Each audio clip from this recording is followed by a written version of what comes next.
he should have noted there, surrender to, not applicable, etc. Because nga, ang titignan naman yung dokumento, hindi yung paliwanag.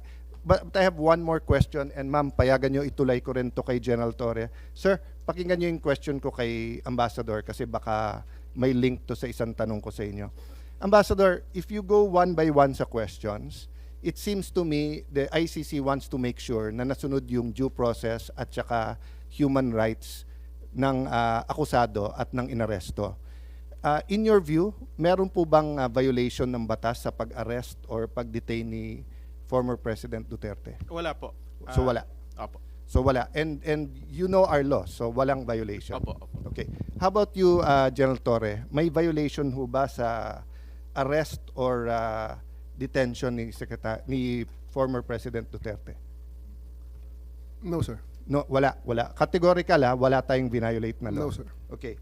Can I read to you Republic Act 7438, an act defining certain rights of person arrested and detained under custodial investigation, as well as the duties of the arresting, detaining, and investigating officer and providing penalties for violation thereof.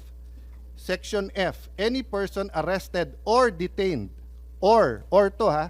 arrested, detained, or under custodial investigation shall be allowed visits by or conference with any member of the immediate family or any medical doctor or priest, minister, chosen by him or by any member of his immediate family or by his counsel. I saw the video, sir. President Duterte was asking for his own doctors. Ang sabi nyo, hindi, may dala kayong doctor na colonel. Tama po ba? That's one part, sir. Yes, so Pero- you did not allow him to bring in his own doctor. There's another video that will show that he has his doctors from the Cardinal Santos. Yes, sir. and he was saying kulang yon kasi ano pa sila, di ba? Yung iba pang doctors, pero hindi na pinayagan. There's videos from outside, yung ibang gamit, etc. Correct, sir? So, you can answer. Hindi to yes or no. So, to your point, did you allow all of his doctors in or no? Sir, we have substantial doctor. I think we have complied with 7438, sir. Okay, it doesn't say here substantial. We It have says complied with here... 7438, sir. No, sir. Ang sabi kasi dito, his choice. Hindi nyo choice. Hindi nyo choice i-limit yung doctors niya. Ang sabi nyo, substantial. So, I will clarify. Were there doctors that he requested you did not allow in? Yes I was or not no? aware of that, sir. Okay. You're not aware kung meron pinapasok o wala. Kung meron siyang ibang Okay. additional doctors, But sir. I saw the video wherein you're saying 2-star, ako na nagdedesisyon, I will not allow VP Sara in. Tama? Yes, sir. Okay. Hindi ba siya anak? Ang nakalagay dito, the person's immediate family shall include his or her spouse, fiancé, parent or child, brother, sister, grandparent, grandchild, uncle, aunt, nephew, niece, etc. Ang penalty nito ay 4 na taon ata na kulong. Penalty clause. Any arresting public officer, employee, or any investigator who fails to inform any person arrested, detained, or under custodial investigation of his right to remain silent and to have competent penalty of not less than 8 years. So, ito, sa letter B, any person who obstructs or prevents any of his lawyers, any member of his family, or person arrested, detained, ayan, medical doctor or priest of his choice 4 years. So, sir, you prevented VP Sara from entering. At the outset, sir, maraming salamat sa pagbigay sa akin ng pagkakataon na ito para maklarify yan, sir. Dahil nung first hearing natin, sir, ay palagay ko na-explain na lahat yan, sir. At nagkaroon ng napakaraming mga... Nung first hearing, sir, ang pinag-usapan kasi doon na lawyer. Ako, upon looking at the Constitution, kaming mga senador, we cannot appear before the court but we can practice. Pero ang presidente, vice president cannot practice. So kasama na ako doon at yung ibang nagsabing abogada. Pero nung nakita ko tong batas na to, nakalagay, pag anak, you cannot stop them from visiting. And nakita ko yung video, but sabi nyo nga, may kompleto kayong video, that's why I'm asking you, baka naman pinapasok nyo nang hindi ko alam. Sabi mo, 2-star, sir, ako na. Ako nagdesisyon nito, sir. I don't know if you use the word ako mananagot. So, simple lang question ko, did you prevent VP Sara from seeing her father? Yes or no? Can I expound on this, sir, before I answer the yes, Yes, or go no, ahead. sir? Thank you, sir.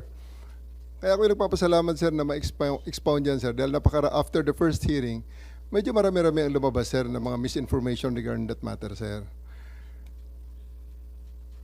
Yes, sir, I did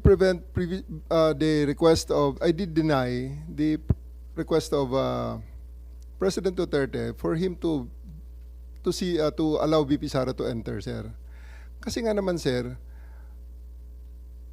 mag-aalas 10 na yun, sir. And that is already around 12 hours after we first got him into custody. The VP has all the chances to be with the President earlier that day. We are expecting her. Actually, sir, mga alas 3 pa lang, may information na darating siya. And kung gusto talaga nilang pumasok, sir, pwede naman, sir, eh. Kasi Hinadlangan mo nga eh, di Ma'am, ba? sinundo, Parang ma'am, sa loob ng Villamor. Sinabi nga ninyo na hinarang, di ba? Yes, Sabi ma'am. Ito, kasi mama, gabi na, I matagal did. na. I did, ma'am. I did really prevent that from the VP. I told the president that she can visit her on the detention cell in Hague. Sabi ko kung gusto niya talaga. Pero Sabi kasi mo nga naman, makapasok, pero ma'am, sa kabilang sandali, dako ma'am. sinabi mo you prevented her. Alin ba talaga? Let me clarify, ma'am. Hindi pa ako tapos, ma'am, eh. May Hindi, iba-iba Okay, lang yung sinasabi mo eh. Ma'am, patapusin niyo ako kung pwede. Kung pwede, ma'am. Okay lang. Kasi, ma'am, Madam Chair, meron tayong... I think the resource person is If you will allow me. ah, Sir, if you will allow me. Sir, yaw. Okay, sir. Kaya nga, but please. eto, please. sir, ah. After all was being said and done, yung sasakyan ni Hanilet, sir, and 5 other vehicles, nakapasok at sinundo sila, sir. Ang eroplano nasa bukas pang pintuan, sir. So, yan, sir, ang isang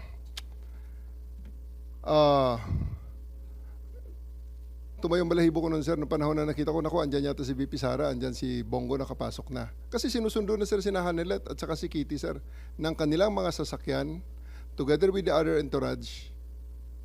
Bakit nila sumabay dun, sir, sa tarmac? Bukas pa naman, sir, ang pintuan.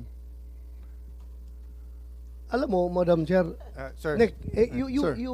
you That's a new ibig mong information, sabihin sir. kung pwede pumasok yung si Ma'am Hanilit at saka si Kitty, gusto mo ring sabay-sabay na sila. Sir, ganito. Hindi ko dinideny na pinrevent ko si VP Sara na pumasok based on the request of the former president. Okay, The reason for that, you prevented VP Sara from entering. yes, ma'am. Okay. Because the reason for that is that 12 hours na ang nakalipas at tapos na ang lahat ng mga delaying tactics. Nick, I cannot allow that. And Madam otherwise, Chair, Nick, magiging magulo pa ang situation, Nag-expire sir. pala yung karapatan ng akusado. may expiration date pala yung karapatan ng anak na bumisita sa kanyang tatay. Sir, we do believe, ako, sir, personally, that's my call at that time because I'm operating on the premise ng So it's aking your mission. call. So it's your call to Yes, violate sir. the law. Yes, It's your call to violate the law. Dahil nakalagay sa batas, binasa ni Senator Alan Cayetano na bawal na pigilan yung anak na bumisita. So it's your call to violate the law. hindi sa ganong context, sir. Oo. Anong konteksto? Anong Kasasabi konteksto mo mo? lang, talagang hinadlangan mo yung pagpasok eh. Mr. President, I won't belabor the point kasi sinagot nyo naman, sir, yung tanong ko. Kasi nga, going back to Ambassador Lacanilao, that's a violation of the law. If you look at the law, it says arrested, detained, and custodial investigation. Kung arrested lang to, baka may lusot, 12 hours, 6 hours, matagal na. Pero ang nakalagay sa law kasi, you cannot deny pag arrested, detained, and custodial investigation. No if, no buts tong batas na to because nga, in the past, lalo pagka, wala pa namang internet masyado nito eh. 1992, no? Wala pa masyado yung mga, bago pa lang yung mga, cellphone na ba nito or ano? But ang point, sir, there's no exceptions here. So that's a matter of defense kay General Torre. But just to pursue this, yung doctors ho ba ni President Duterte certified him fit to travel? Di ba sabi niyo, sir, eventually pinapasok niyo rin doktor niya.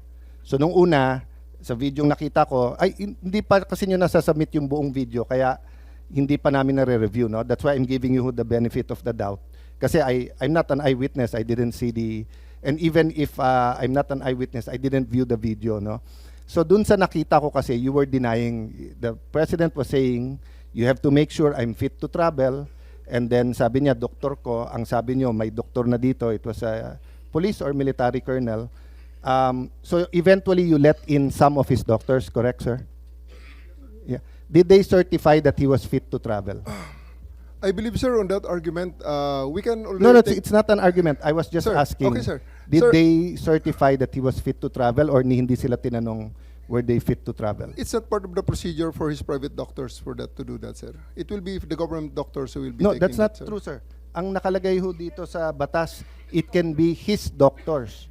Magiging inutil yung batas if you invite your doctors and then they cannot certify. So, ang mangyayari nun, if they certify hindi pwede, sinertify ng gover doctor pwede, korte ang magsasabi at kakasuhan yung doktor na nagkakamali.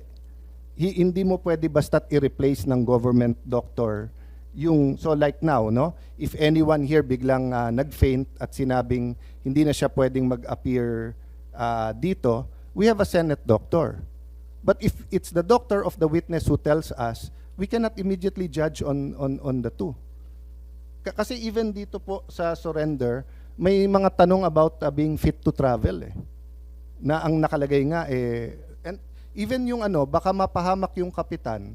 Kasi kung titignan niyo po yung yung Yes. pinirmahan ng kapitan, sa pinirmahan niya po may nakalagay doon ha. Saan 'yon? Yes, Senator Cayetano, kung pwede lang Yeah, i-clarify, anyway, ang nangyari, si Kitty, sinabi talaga na hindi pinapasok yung doktor. At sinabi ni Dr. Rosa Alensi na ang dating Pangulo, napakataas na ng kanyang diabetes, umabot ng 328, he needs to be admitted directly to a hospital. Nagkaroon ng diskusyon doon sa Villamor, pinatawag yata, nung isang Colonel Dr. Donald Palma, cardiologist, na hindi siya nasa kalagayan na magbiyahe ng mahaba, pero pinirmahan ni Dr. Colonel Jonathan Rico, isa na namang Armed Forces Doctor, Commanding Officer ng Air Force, na pwede siyang bumiyahe. So, ibig sabihin, maliwanag na ang pumirma ng certification of fit to travel ay hindi kanyang doktor na hindi pinapasok, kundi doktor ng AFP. Correct ba ho ang pagkakwento ni Madam Chair. Chairperson? No, Senator Go, just before, ito yung dahilan kung ba't ko tinatanong ha.